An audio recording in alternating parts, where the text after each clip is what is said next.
This is Invisible Inc., the podcast for under-resourced women entrepreneurs. And I'm your host, Shubha Chakravarti, founder of Achieve. Join me as I talk to women entrepreneurs about the nuts and bolts of their journeys and to experts who will give you insights that are hard to find anywhere else. Let's jump in. How do you go from being an insurance actuary to a speech therapist to a health tech startup as a non-technical founder?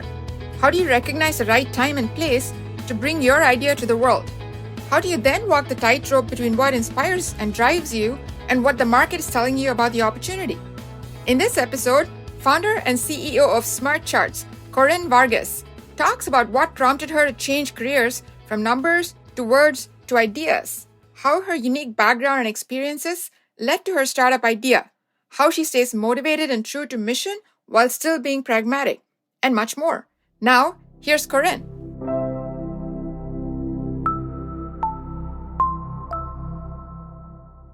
Good afternoon, Corinne. Welcome to Invisible Inc. We're just very excited to have you here today. Hi there. How are you? Great. You've had a pretty interesting background. I was looking up your profile. You started off in actuarial science and then moved to speech pathology. Walk us through your journey and how you ended up being an entrepreneur.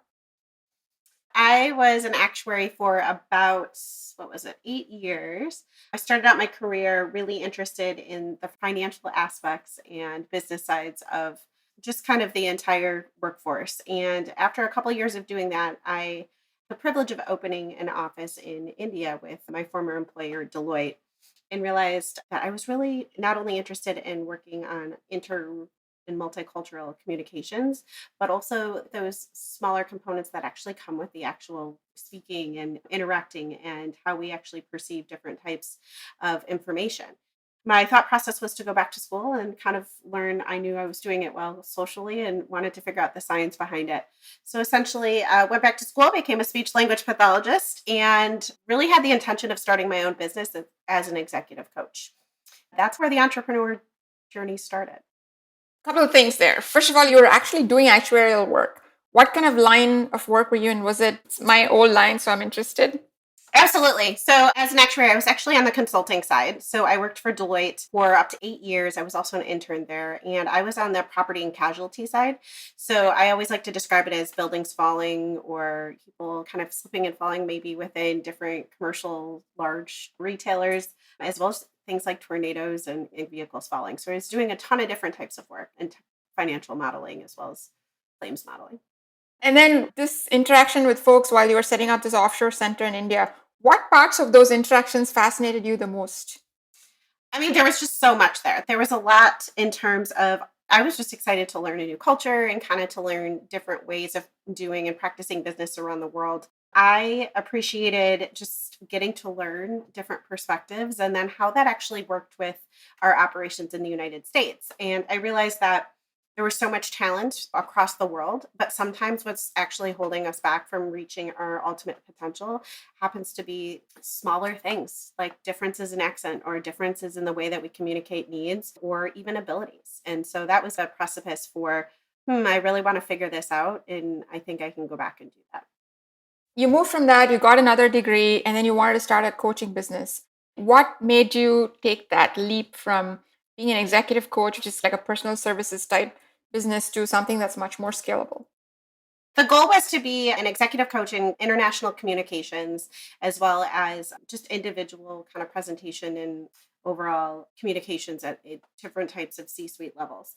And throughout that journey, in terms of going back to become a speech language pathologist, I wanted to get my speech degree and license. And when I was in grad school, I was seeing patients of all different types of backgrounds. So although I wanted to be focused on accent modification as well as very technical careers and technical talent, I had the opportunity to work with little kids with autism all the way to seniors post-stroke. And I realized that there was a commonality in terms of the way that the information was taken. We were required to write goals in a specific way. And as such, the notes that come out of those goals should have been written a certain way as well. And, I can't even remember how long it was into the program. I just realized how tedious that process was, cumbersome and just repetitive. So I, with my Excel background from the actuarial days, decided to create a macro or just more or less kind of a sophisticated spreadsheet to help me automate my notes and automate the way that I wrote goals. And so by automating the right way that I wrote goals, the notes would be generated very specifically and very quickly post session. And then I was able to turn those same notes into pictures, which then helped my patients. And I realized, because speech was a soft skill, that it was really hard to recognize the progress that patients were making. So it was kind of a win-win-win. It saved me time. It made sure that I was checking all of the boxes in terms of the requirements for what would be good quality documentation. And then finally, and to me, most importantly, it really allowed me to get buy-in from my patients, like I said, of all ages and all diagnoses. You could really see a difference in their performance. And what was that one moment when this is plugging along, you're seeing, what is the moment that triggered it and said, geez, this could become something bigger? Well, there's one exact moment that sticks out to my mind as you ask me that question. I had an 11-year-old who had habituated R, so a very different sounding R. You might think of this as it's just the inability to fully make that sound. And there's different characters on TVs and such that have this difference. Everyone kind of notices, but can't really understand what it is. He was never in speech before and was really interested in remediating this speech disorder and difference at this age, because he was entering a new phase of his life, a new level of social interaction and just new expectations when it came to school and stuff. So it became somewhat of a nuisance for him and a little bit embarrassing. And the thing about the letter R is that it happens in over 13 contexts in the US language. So as you think about that, that's 13 different ways that a patient has to figure out how to say the specific letter. And that's pretty daunting. So I tried to figure out, how can I motivate him to actually see the progress and know that, yeah, 13 feels like a lot. And there's a lot of different levels to really knock out what we would call each block. So each large goal. I just asked him what his favorite color was, and it was green. And I started creating basically bar graphs that would get darker and taller. And as we were able to, what we call topple them or tackle them, they would fall off. So that huge landscape, first we brought it into a small purview and then knocked off each individual goal. You could just see that he was getting more and more excited, but also that he was really engaged. And what I mean by really engaged is like he knew what he was working on and why he was working on it in that moment, but also after the session. And my supervisor at the time, she'd been with Northwestern for quite some time and had seen a lot of different patients throughout her entire career, but noticed his excitement and kind of some of his change, as well as the acceleration of the change. So I was lucky enough to stay with him for 3 quarters. And that's a pretty quick time to remediate an R difference when a child's over 10 years old. So it was just this culmination of like, turning progress into pictures helps every single one of us understand what we're doing, but also motivates us, right? And the more that I got removed from that situation, and then the more that some of my peers and other students in my class were asking me to use this spreadsheet, I realized maybe this is something. But quite frankly, looking back on it, I know that that was one of those big aha moments, as well as a couple others with patients. But at the time, I had just thought, this is something we should be doing. And if I can make it work for now, then I will. Excellent. So we'll take a pause and say, what does my smart chart do, or smart charts do? At its very core, SMARTCharts helps clinicians automate their notes and turn those notes into patient-friendly pictures, graphs, and charts. We're serving speech, occupational, and physical therapists in outpatient settings. That's where we're starting at the moment. And that's actually where that little kiddo and all of my patients were when I was on the Northwestern campus. Excellent. It's right down the street from me, actually. So close to my heart. So then you're going on, you can see that something is happening. There's potential here. And then walk me through, like, what happens and what is the moment at which you decide, I'm actually going to dive into this? So that moment didn't happen for at least 7 years later. 7 years? Yes. I was in grad school in 2014 and 2012, and I really didn't think seriously about doing anything with that spreadsheet, which we call internally now kind of the golden spreadsheet, until the end of 2018. And the precipice for that was, I was at a speech and hearing conference actually here in Illinois, and there was another individual that was looking over my shoulder. And she essentially was looking at one of my reports for one of my executive coaching clients. And she was asking me, what is that? And over my shoulder, it essentially looked like a lot of dots on a larger graph, with up and to the right being the goal here. But she could see that all these things were moving as I was just typing in numbers.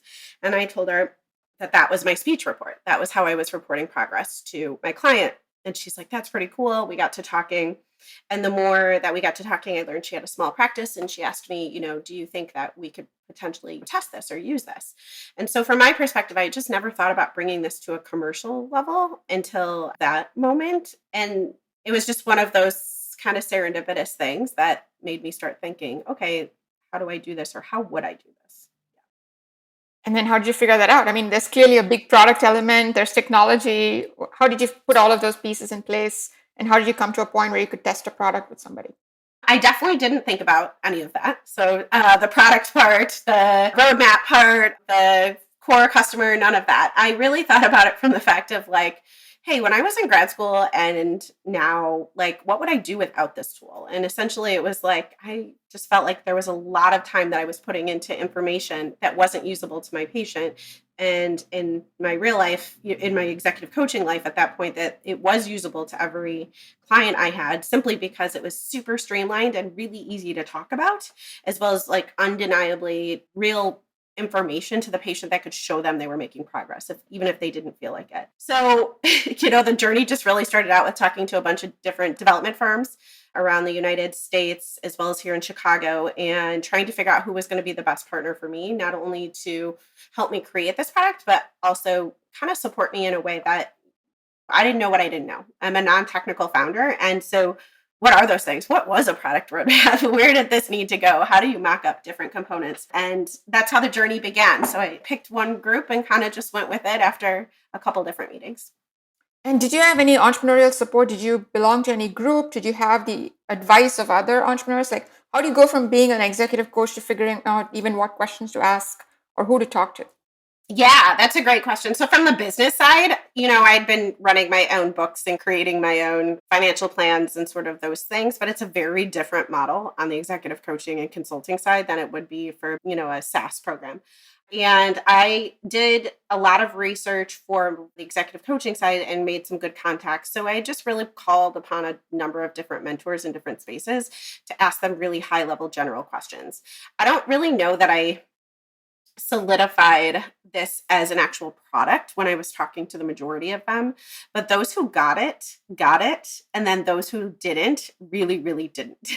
So there was a lot of learning in terms of how do I even describe what this is? And I can tell you that I am that much closer today to describing what this is. But I'm continuing to learn from our customers, as well as my mentors, as well as just peers, on how best to describe a new product that hasn't necessarily existed in this space before. So where are you in the product lifecycle? Are you at launch, post-launch? Like, where would you describe where SmartChart is today? Yeah, SmartCharts is actually available for individual use for individual clinicians right now. It's out at mysmartcharts.com that anyone can sign up for it. And we are right now actually providing it to them for kind of a freebie model, just individuals who need it to serve their clients, their patients, and their students. But we are serving at the moment small and medium-sized businesses, and we're working on our beta and alpha launches into the enterprise levels. It's a really exciting year coming off of last year. We're just really coming off of a lot of fun and interesting experiences that are helping us get the word out there. And it's just so imperative to actually get this to those larger levels so that we can help that many more people, both from a patient side, but also a clinician side, but in the long run, for all of us to understand the progress that we're making post-diagnosis. So you're not in full commercial launch yet. So to go back, you've talked to your development firms, you figured out a good firm to work with. What happens then? Like, how would you describe your startup roadmap? And then how did you figure out the successive milestones and what you needed to do and how much resources you needed to make all of that happen? Okay, so this is a great question. So I had picked the development firm in late 2018, and I didn't have a functional product until late 2019. In terms of that process, it took a really long time. So I like to think of my career as there was the actuarial side, and then there was the speech language pathologist coaching side, and then now there's this tech side. So I feel like I had to learn a new language in every single one of those facets, and it definitely took some time to get on the same page and be able to communicate what I was looking for in the actual product itself. So it was pretty cool that in late 2019, we were able to launch at a national conference for speech and language and hearing, which is the ASHA conference. And at that conference, all I did was I simply got a booth and had a bunch of iPad stands out and was just testing to see what people would think it was. And there was just a lot of interest. And there was a couple different people actually trying to pay me on the spot. And it was like, okay, now I have something, right? I was like, okay, so this is validating. And that was pretty cool because it did take a really long time to get there. And what had existed in Excel was obviously not the prettiest version, and we needed to make it super user friendly. So 2020 comes about. I had opportunities with a couple of different school districts here in the Chicagoland area, as well as some testing in some higher ed levels as well. And then we all know what happened in 2020. So that was cool because I thought education and healthcare, that's recession proof. Boy, was I wrong. So 2020, with all of our case studies that we're running and testing and efficacy and outcome and all of the plans that we had were basically put on hold. And at that moment, I had to really kind of adapt and think through how will I continue to move this forward. So that's essentially when I went to just the general market and said, hey, in the private Facebook groups, I said, is there anybody that would be interested as a therapist in automating their notes and turning those into pictures that their patients can understand? And that was the simple line. And then we had over 450 signups in under 48 hours from that posting alone. So in my mind, that was more validation to keep moving forward with this. Luckily, at that time, I was still coaching, and I continued to do coaching for the most part, actually through the middle of last year. So I was continuing to keep the livelihood up and keep the lights on while pushing the product forward. So from 2020 till actually like mid last year, there wasn't a huge propensity for hospital systems or hospital organizations to really pick up new health technologies. And the education systems were really just getting back on their feet as well. So I took that time to do a lot of product testing and development based on those users and continuing to adapt the product for those small and medium-sized businesses, learn from them. So in terms of the product and where it sits now, a little bit more succinctly, is we do have a good fully baked functional product for small and medium-sized practices that are in speech, occupational, and physical therapy. They're just not integrated into their electronic medical records. The version that we're working on is the enterprise level, which is launching this year, which will be integrated into those larger electronic medical records. So it's exciting because we're finally hitting that stride. And I think we're at a space in the world now where health technologies and med technologies are getting a little bit more of an ear than they were in the times that we were just kind of coming out of. Pun not intended, but that's good. I didn't even, put those two things together. You did mention that you were going through with your day job, so to speak. I'm sure that provided some financial cushion. Was that enough? And if not, how did you think about and approach the whole funding question? Because you're still not at a fully commercializable scale yet. And development costs money.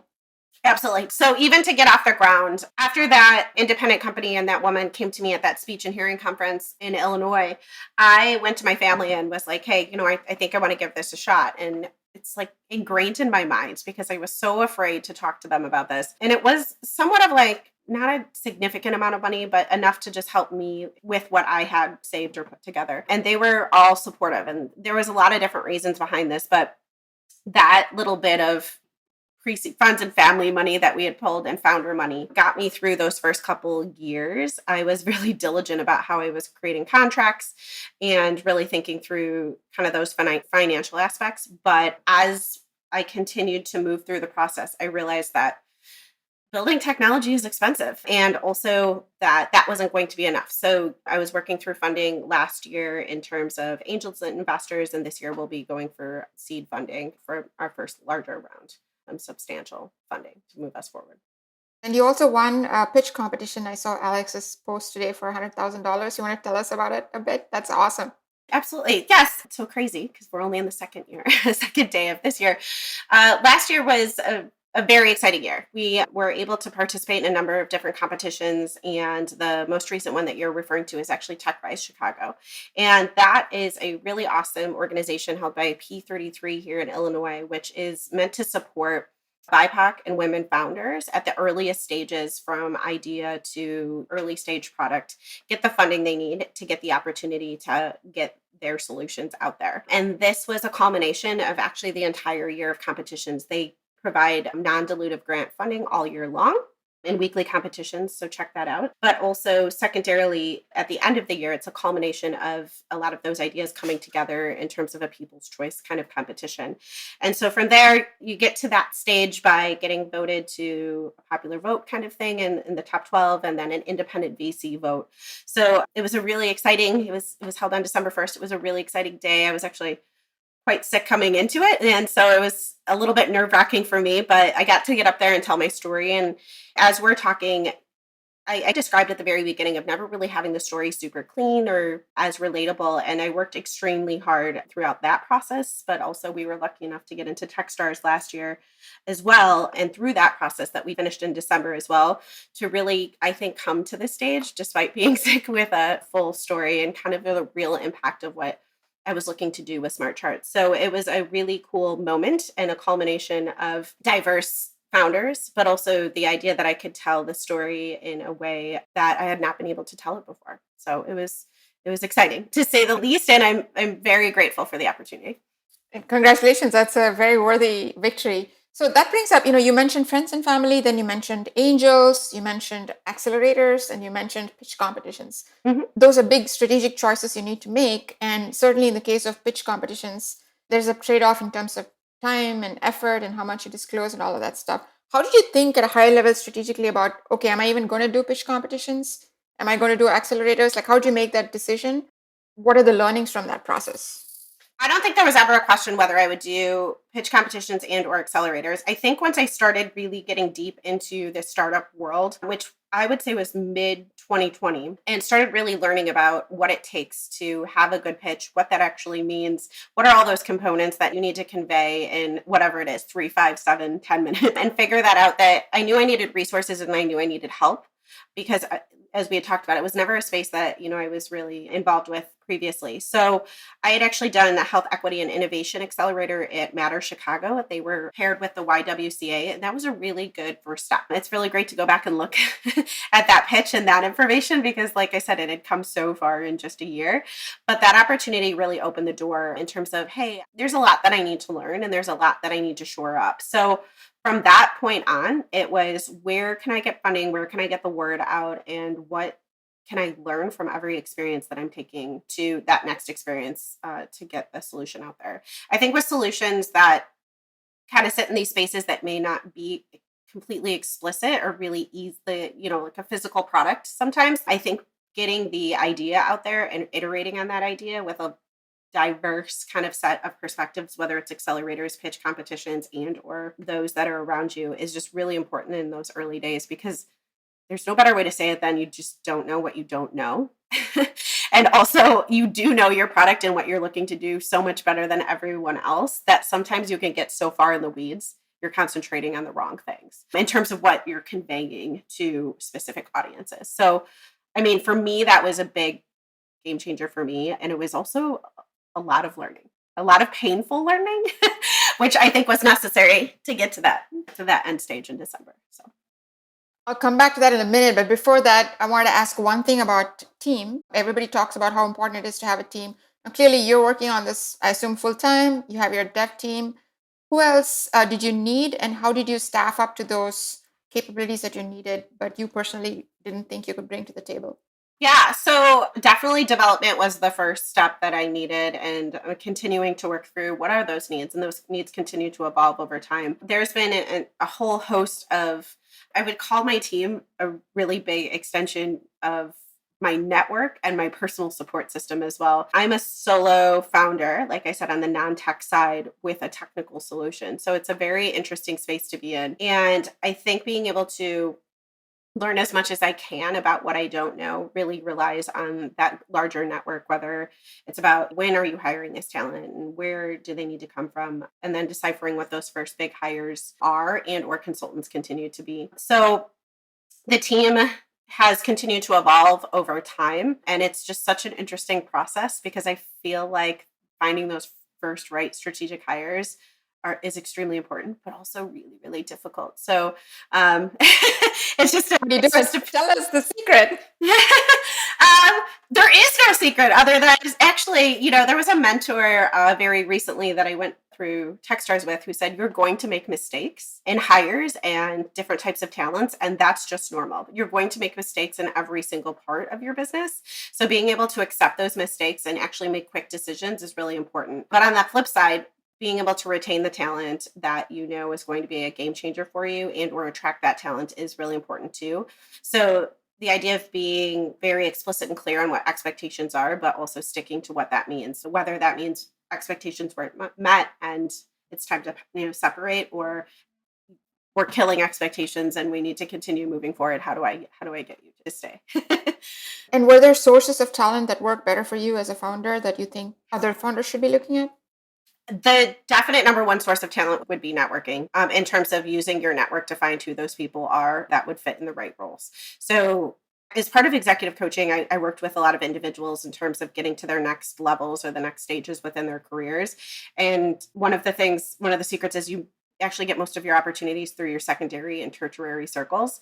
It's the same exact way with finding talent, I have found on the flip side. So that's the number one way that's worked and helped me.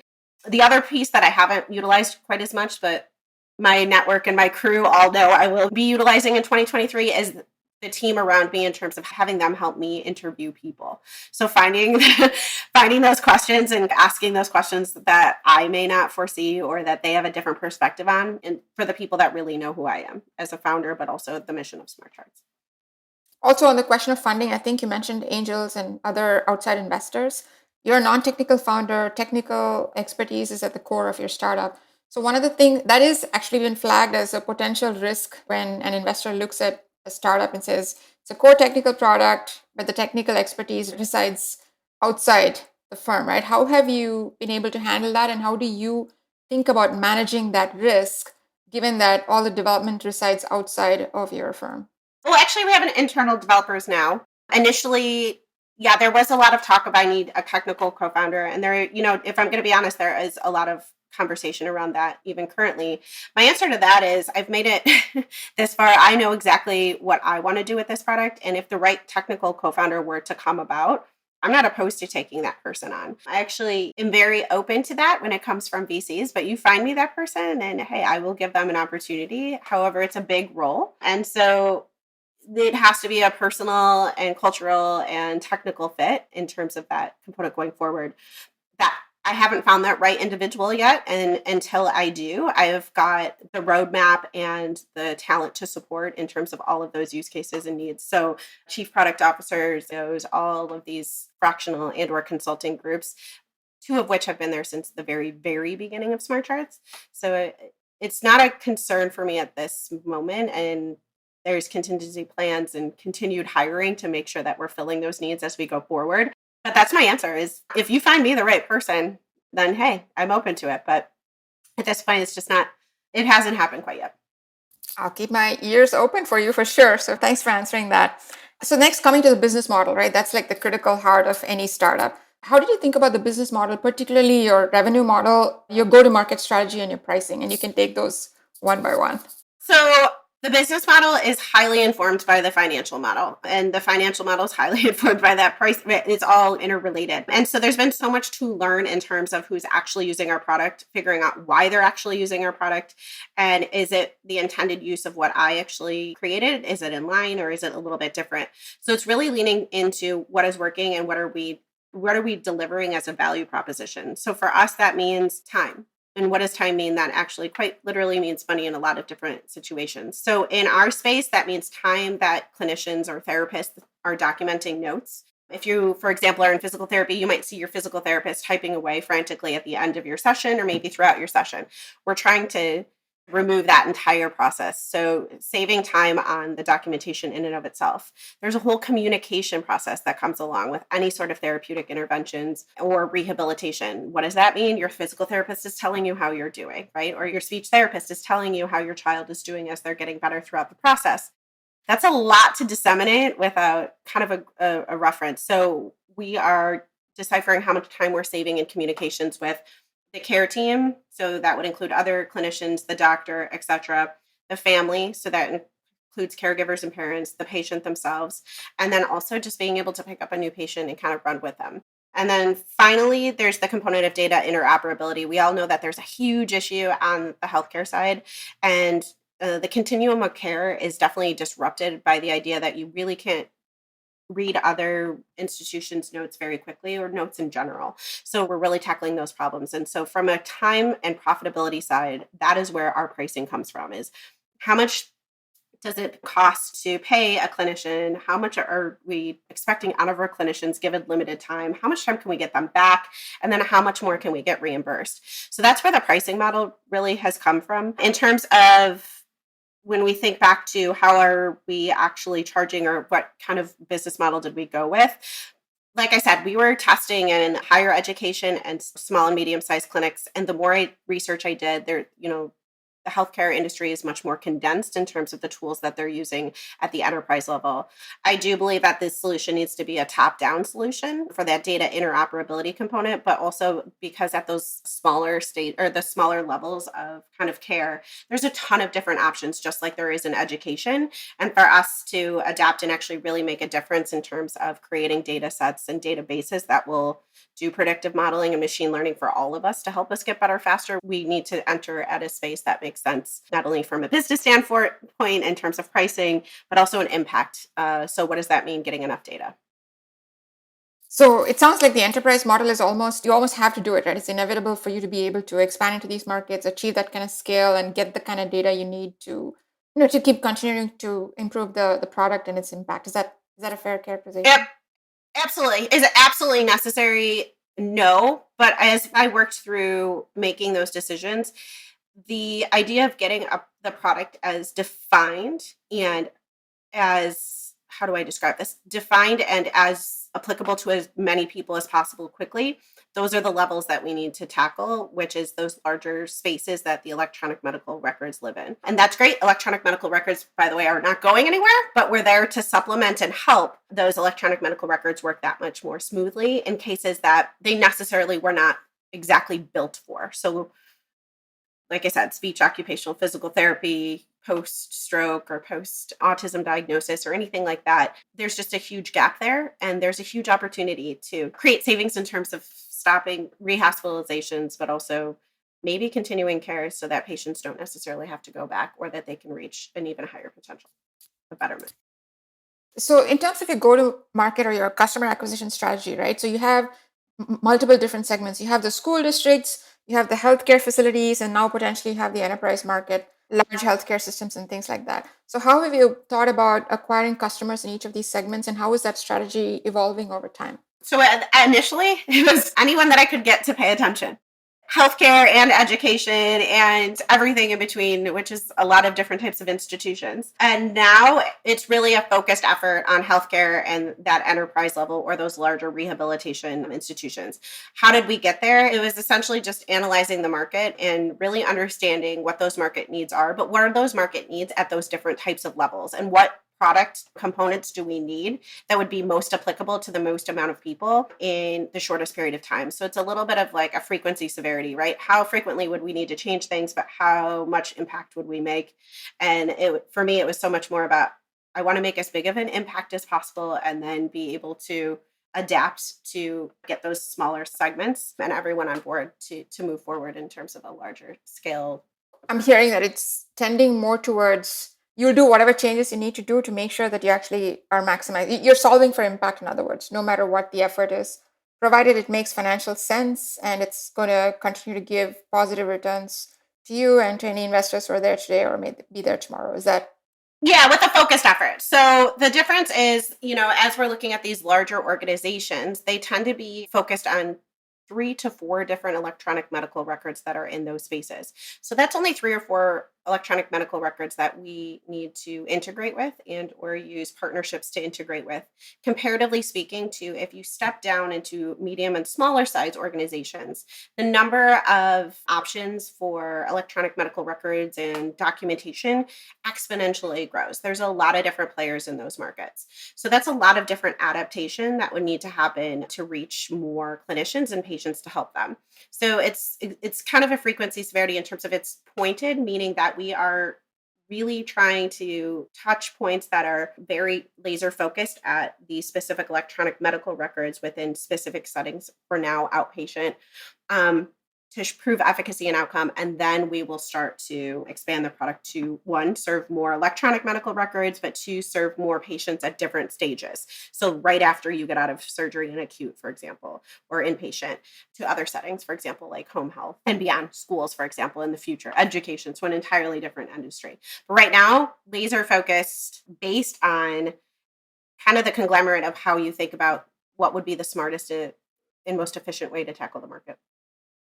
And in terms of these EMR providers, is that just something that you can independently program for? I'm not a technician, but or a technical person, but program for, or do you need to have any kind of partnership or collaboration or cooperation from these guys? And does that provide or does that offer additional challenges or hoops that you have to jump through to make sure that you are actually able to enter into these large health systems? Absolutely. Absolutely. That is a great point and a great question. So the electronic medical records, yes, it's a pretty significant barrier to entry, right? Because they own the majority of our patient, not own, but they house the majority of our patient data. And in that way, being able to connect with them is obviously imperative. So for example, our 12 to 24 month runway and outlook on what we're looking to do is actually connect to these larger electronic medical records through a third party intermediary. What does that do? That allows us one connection point, but to reach these multiple electronic medical records by just having to connect to one API. The goal here is to prove efficacy and outcome. And once that's done, then we'll build directly into partnerships with those electronic medical records. There's probably other types of strategies and types of acquisitions or components that might make sense at that time. That's it's just fascinating once you get into all these large players and trying to get it to your market. So thanks for walking through that. One other question on your business model, and we'll move on to funding. Is there any IP involved in your, because you came up with this method from scratch and clearly technology is facilitating that, but there's a thinking behind it and a logic in terms of how you translate that note into a visual representation. What are your thoughts on how much IP there is and to what extent has that figured into your business model? Have you done anything to protect it? That's a great question. So there's a proprietary algorithm, which I know is just such a buzzword, but it's actually true here. So what's actually happening on the back end of SmartCharts is we're really evaluating different components that go into writing a goal. And a goal, for example, has 5 to 7 different components in terms of increasing your ability, your skill, and decreasing the supports that you need. And we're basically matching information based on different types of levels of change. And by doing that, we're creating a database that allows us to figure out through AI and machine learning what would be specific factors that will impact different individuals. So, for example, I had 4 knee surgeries when I was 16 versus if I had 4 knee surgeries at 50, 60 years old. What would my expectations be and what could I expect to see in terms of that betterment process? It's not linear. We're never getting better if you're never able to just start running 10 days after a knee surgery, but having the idea that taking the kind of the black box, right? When you get hurt, it's like, what does this mean to me? How long is this going to be? And really turning that into expectations based on norms that are really centered around us as individual people and characteristics is what we're working to do. So there's the IP there on the back end that is the kind of this evaluated and intricate system that creates data to do the AI. In terms of protecting that IP, right now, we're just using it as a trade secret. And, I've had numerous conversations in terms of what to do with those components. And there's a little bit of that being driven by investors too, in terms of trying to understand where does this fit and what can we protect and what we can't. So that's an ongoing process, as I feel like the entire startup process is. So much learning and so much to figure out along the way. But at the moment, it's just a trade secret and it's internal to our employees. We talked about investors and this ongoing process. When did you first start getting an understanding of the funding landscape? How did you get up to speed in terms of different sources of capital? And what were your biggest learnings and takeaways as you moved through that process that helped you get off to a funding start? Yeah. Wow. This is such a loaded question. uh, this is, I would say that the funding journey is probably not unique to me. If you've never been in the startup community before. So there was just a ton to learn about and from people within the community. What does that mean? That accelerator, that first accelerator through Matter Chicago and YWCA was so huge. It allowed me to create a community of other founders and entrepreneurs that were in the health tech space and med tech space, which is, every solution kind of has its own hurdles and its own barriers. And so it was really great to have a community to go to ask those questions and also just be honest about what you did and didn't know. So there's one or two that I particularly really relied on that I'd met through that process who kind of introduced me to that landscape. And then from there, it was a ton of research about figuring out what is this? What do I actually need? How do you build an appropriate financial model? Every model should be very specific to the business. Different components like that just take time and a lot of research, as well as a lot of humility. I would say being able to ask those questions and putting your fear aside of, I may not sound like I know what I'm talking about. Well, frankly, you don't. If you're asking some of these questions, right? Or if you don't know what you're talking about, just admitting it and kind of leaning into it to try to figure out exactly what will arm you in those conversations with those funders. And then figuring out those resources. I don't know anything exists out there right now. Quite frankly, there's a lot of different tools and there's a lot of different like websites that you can go to, but that gives you kind of a larger scale perspective on who you should be matching with and what you should be doing. There's a lot of different types of programs based on geographic location and kind of the solution type, but it was just really, again, a lot of research and a lot of networking. And I think it's really important to really lean into those second and third contacts and ask those questions specifically when it comes to those introductions to make sure that you're talking to the right people and that also your interests are aligned. Any learnings that came from that would have made it more efficient for you now looking back in terms of that learning? I would love to say yes, but honestly, I think that the funding process is extremely difficult if you haven't been through it before. I would say getting involved, what has helped is other founders that are not first-time founders being able to walk you through their experiences. So hopefully you can talk to me in 5 or 10 years when I'm on the second or third company and it's a little bit different. But the idea that they've been through it and that as you've gone through it as a founder once before, I've heard that you have a little bit lay of the land, you've got more context and it helps a little bit more in terms of understanding. I think that anybody with experience going through fundraising is helpful to any new founder just starting the journey. Excellent. And one last question on funding, and then I want to talk about your personal experience through this. You talked a lot about financial models and how central the whole model is and projections are to everything, really, to your strategy, frankly, and also obviously to fundraising. You already have experience building amazing Excel spreadsheets, I'm sure. What were your learnings and big takeaways in terms of the financial modeling that you think entrepreneurs should keep in mind? Well, one component is that, how do I describe this? That every business should have its own financial models, and being able to understand your own model and articulate your own model has been invaluable to me as a founder. And I think that it really allows you to be a lot more confident in terms of all of those components that we've touched on already. So what does that mean? Projections. That means go to market strategy. That means customer acquisition costs, as well as what you're going to be charging for your product and what those projections are into the long term for what you'll need in each round. I know that seems like a lot for a non-Excel founder. So there's just tons of resources out there. And there are also additionally a lot of different programs that they can use to get started at least, but being able to tweak those models and really understand how your business is different, what little tiny factors might be nuances that you should actually add or detract from the models that you're building or starting from is really important. I think that makes a founder stand out when they're talking to potential investors, but also with the idea of creating a model that works with you as you're continuing to grow. If you don't know how it works, you can't continue to update the information real time to help you figure out what those next steps are or potential red flags around the corner. There's a perception among some women that they're afraid of numbers or I don't want to deal with the math. What counsel would you give them to say, here's the bare minimum and here's how to be able to wrap your head around it in your user-friendly terms, whatever they might be, even if you're not an Excel nerd? Yeah. Well, I challenge that, women being afraid of math. I think I've always gravitated towards numbers. I like the idea of being able to play with them and knowing if you're right or wrong. And it's a safe space. So knowing that, hey, if you want to go and play in an Excel sheet and figure, there's a ton of resources on Instagram and Reels and whatnot that are just short little clips of figuring out shortcuts and things like that, which seem really silly, but I continue to still watch those things to learn little tips and tricks. But secondarily, again, leaning on your community. Who are those?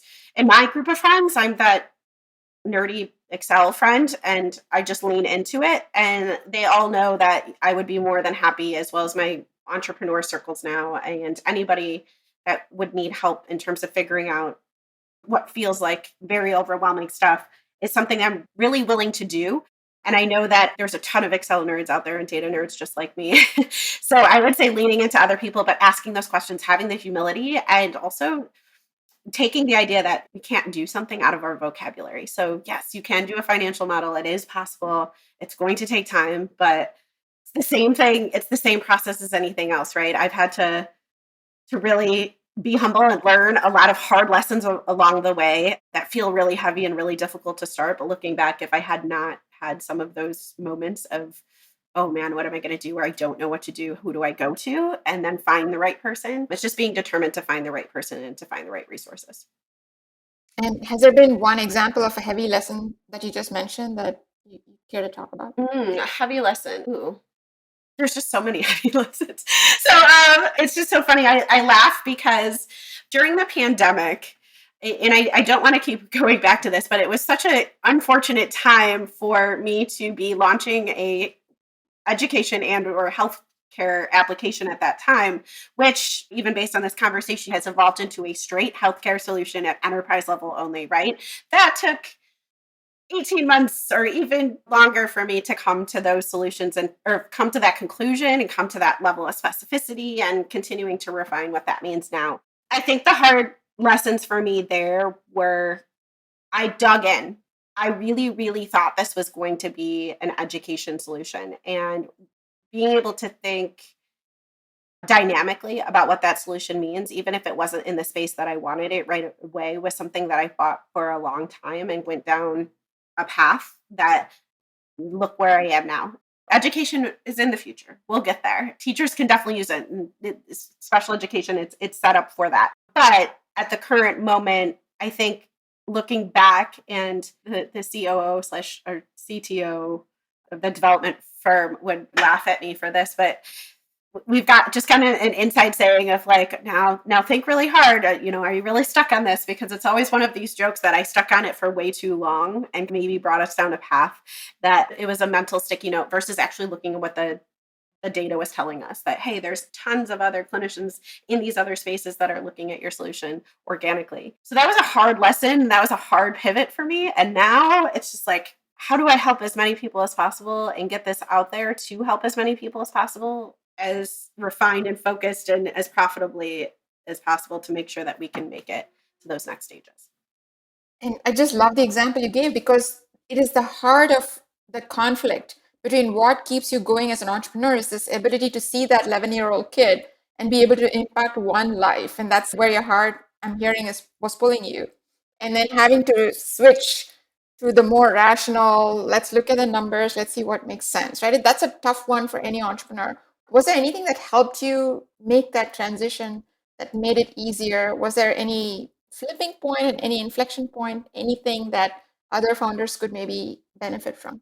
Absolutely. So, with all honesty, it was fear. And so, when I went back to what did I build this business for? Why did I start this? Right. And I don't know that I have this clear mission now. Talk to me today, see me on the street here in Chicago. I can tell you exactly who I want to help and why I want to help them and why I'm going to make a difference and where this is going to go and why we'll be the next big conglomerate it's taking over a new level of data that most people aren't looking at. Anyways, I digress. It was fear. It was fear of not being able to help people with my ultimate goal. So the idea that there's so many people out there struggling.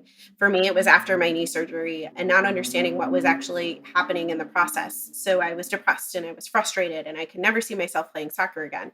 And I went back to that person, that 16-year-old little girl that had to quit, after the fourth knee surgery and reimagining who I was at that point because too many knee surgeries and I just didn't have the ability or the fight to turn around and keep going. And quite frankly, I just physically couldn't do it anymore. And so the idea of how do I help that little girl and then my mother? There's an even earlier story that as I think back on my journey, has really driven me throughout. I really believe I was built to do this. And so the idea behind that is that fear that I couldn't help patients in general at the worst times of their lives. My mom actually had a stroke when I was 3 years old, and she had to learn how to walk, talk, read, and write. And she had a journey that was long and definitely difficult, frustrating, and very confusing. So My mom and I grew up together as she was recovering. And I noticed all of these types of struggles that she was going through while she was going through speech therapy as well as physical therapy. She ultimately never finished her full course of therapies, which only 1 in 10 patients do now. And as I grew up to think through how this has all come together, I was really on a mission to make sure that nobody else had to go through what I went through personally, what she went through personally. And I do believe the reason she didn't finish is because she couldn't see the incremental change at the end. And those small differences now today still impact her in terms of having a drop foot, in terms of some slips and falls now in her mid and late 70s. And the sad thing about that is nothing has changed in over 30 years. And that can't continue to happen. And so the fear of not being able to help patients like that 11-year-old or the 4-year-old that I saw with autism come up with her first functional sentences, or that 80-year-old with his first, meaningful request with words, being able to see those changes and that impact, that it didn't matter to me which patients I was starting with as long as I could start somewhere. So in terms of when I think back to what was it, it was fear that I would never get this solution out there and that I would never be able to help people that like myself, like my mother, and like those amazing patients that I was able to work with. I love it. Totally makes sense. And I think something that I personally can relate to as a founder myself. And I'm pretty sure being able to dig into your past and digging into your motivation to make sure that they meet what the market needs is, I just love it. Thank you for sharing that. One question on the product, as you were talking through these applications in areas beyond speech therapy, are you seeing the ability to expand the utility of what you've created to other domains? Or how much of a stretch is that to take it outside of speech? So right now, actually, it's a functional product in 3 different domains, or what we call disciplines. So speech, occupational therapy, and physical therapy. And we have a little bit of functionality in audiology as well right now. The focus in terms of being very, very focused on making sure that we're delivering on that value proposition within rehabilitation settings. So this is for individuals that are post-diagnosis, for example, like my mom who had a stroke, or maybe it's a knee surgery or hip surgery, or things like that, to be able to see their incremental progress across all of their goals. So it's for those 3 disciplines currently and within the healthcare industry now, which we're hyper focused actually developing the product towards. That doesn't mean that in the future there isn't an opportunity, as we talked about where we started, in education. So industries that I see us moving into the future would definitely be the higher education and kind of research industries, but also you have a disability in a clinic setting as a little kid, you definitely have a disability at school as well. So being able to provide smart charts in those settings as well. And then furthermore, we're actually continuously working on adding gamification into smart charts right now to increase at-home practice and at-home therapy for speech, occupational physical therapy, and then beyond that, wearable technologies, being able to combine the information that we know, for example, in physical therapy, to start to inform even more in the smart charts realm and help the clinician make even more precise decisions in terms of plans of care going forward. Excellent. I love it. So you talked a little bit about some of the challenges you've overcome in terms of making pivots and so forth. What have been some highlights, some beautiful moments that made you feel like this is totally worth it and this is why I'm doing all this hard work? Yes, yes. So I hate to keep bringing it back to the Tech Rise competition, but it is one such an honor to participate in. But secondarily, I do think any founders in the Midwest that are BIPOC and female should definitely look into applying. It's just such a great resource for not only a platform but also information, as we talked about earlier, for first time or early entrepreneurs. But through that competition, my mother actually came to that competition, and that was the first time that she ever got to see me pitch. And my mom in my larger pitch is a big part of the story. And I actually really reframed it for that competition itself, and now continue to reframe how I introduce her into kind of the purpose behind Smart Charts.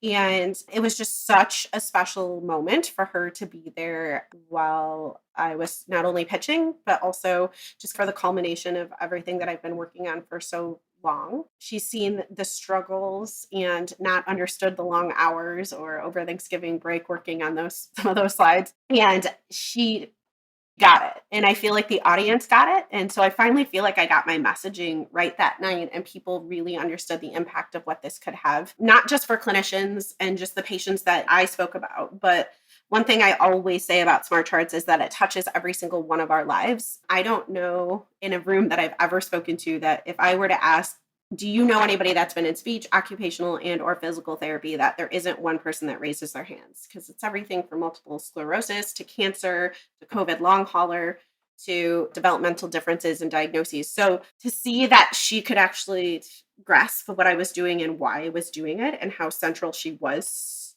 whether her or I knew it way back when until even now, was really, really huge. It was definitely one of those moments that you are seeing yourself from out of body and like, this is supposed to happen. So that's the number one. I still get goosebumps talking about it, but yeah, it was a really great shared experience because she was finally able to see what I was doing, why I'm doing it, and see where I am now with everything, which is so funny because that's how I describe SMARTCharts. It helps patients see what people are working on, why they're working on it, and where they are in their process. So it kind of comes full circle. It's fantastic. I got goosebumps while you were telling me the story. So looking back, it's been a long journey, eventful one. Is there anything you do differently starting over? Oh, what a great question. Funny enough, I was listening to a podcast earlier today, and I don't think that without going through all of the experiences that we've gone through, and I was about to say had to go through, but had the privilege of going through, but also had to kind of endure experience, make us who we are. And it, for me, has allowed me to come and bring myself full self to the table even more. I think I definitely, as a lot of entrepreneurs did and do, struggle with confidence at certain points in time. And like I said, learning what that model meant and learning how to describe that model and learning what this is and how to describe it to other people, and not my clinical terms and not my actuary terms, but in like real world terms. I think I've had to go through a lot of difficult moments and a lot of self-reflection moments and a lot of developmental moments. And I'm so thankful for mentors and my network who have just been real with me, but also so supportive of like, this is hard. This is real life type of stuff, meaning like entrepreneur stuff isn't for everybody. And that's such a cliche, but had I known what I was going to go through, I'm not sure I would still be here. But now that I'm here, I'm like, somebody, I try to take it away from me because I am like, I'm a fighter for this, and I really believe in what I'm doing, and I really know what I'm doing is the right path for me and the right path for healthcare right now. So Fantastic. And if there's one, just to conclude, if there's one non-obvious tip or hack that you would offer to other entrepreneurs maybe earlier in that journey that you're on, what would that be? Find your personal mantra. I would say when you were talking about that moment in time or that moment of what kind of gives you goosebumps or what's such a great moment, there, for me, I'm all weirdly enough, as a speech pathologist now, all about words. And there have been different phrases or sentences or words of encouragement that mentors or my network have given to me. And I write them down. And then I use that. I use that until it's exhausted, until the next one sticks out to me. So I'm constantly repeating to myself different types of mantras that are given to me, not that I've devised. And I don't know if that's the right way to do it, but it's definitely, when I hear it from other people and then repeat it to myself, it's just becoming that much more real and that much more, I don't know how to describe it, but it just allows me to bring the full business and the full self to the table.